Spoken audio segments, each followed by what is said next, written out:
कभी नोटिस किया है कि थोड़ा सा स्ट्रेस आते ही हार्ट एकदम से फास्ट बीट करने लगता है, पसीने आते हैं और दिमाग बिल्कुल ब्लैंक हो जाता है। इसका रीजन है आपके ब्रेन का एक छोटा सा हिस्सा एमिगडाला। मैं इसे बोलती हूँ केव ड्वेलर ब्रेन, क्योंकि ये प्री हिस्टोरिक टाइम से हमारे साथ है। एमिगडाला को सिर्फ एक काम आता है और वो है सर्वाइवल। इसे लॉजिक और एक्सप्लेनेशन से कोई मतलब नहीं है।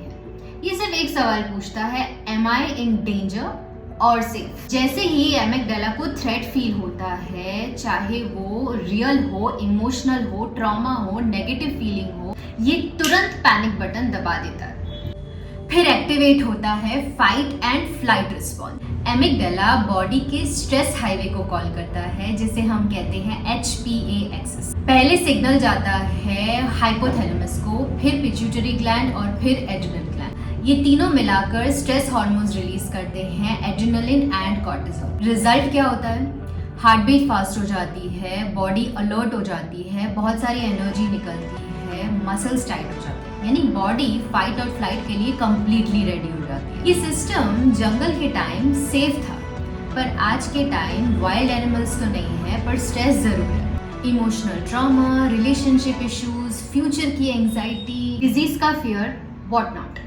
बॉडी इन सब का सेम रिस्पॉन्स देती है, इसलिए हम हमेशा सर्वाइवल मोड में ही रह जाते हैं। होम्योपैथी यही काम करती है। बॉडी के रेगुलेटरी नेटवर्क्स जैसे कि नर्वस सिस्टम, एंडोक्राइन, इम्यूनिटी, इन सबको रीसेट करती है। स्ट्रेस रिस्पॉन्स को कम करती है, कॉर्टिसोल को कम करती है, बॉडी को सर्वाइवल मोड से लेके काम करती है, सिंपैथेटिक नर्वस सिस्टम से पैरासिम्पैथेटिक नर्वस सिस्टम के मोड में ले आती है। एमिगडाला का थ्रेट परसेप्शन कम करती है, हाइपर विजिलेंस को कम करती है और ब्रेन को डेंजर मोड से सेफ्टी मोड में शिफ्ट करती है। दैट्स व्हाई होम्योपैथी ऑर्गन्स को ट्रीट नहीं करती, बॉडी के नेचुरल बैलेंस को रिस्टोर करती है ताकि हीलिंग खुद ब खुद आ सके। म्यूजिक थेरेपी जैसे कि alpha waves, theta waves, 396 and 528 hertz की वेव्स, ये सब एमिगडाला को रीसेट करती है और हीलिंग मोड में लाती है। Stress is not weakness, it's an over protective survival response. Calm the amygdala and healing follows.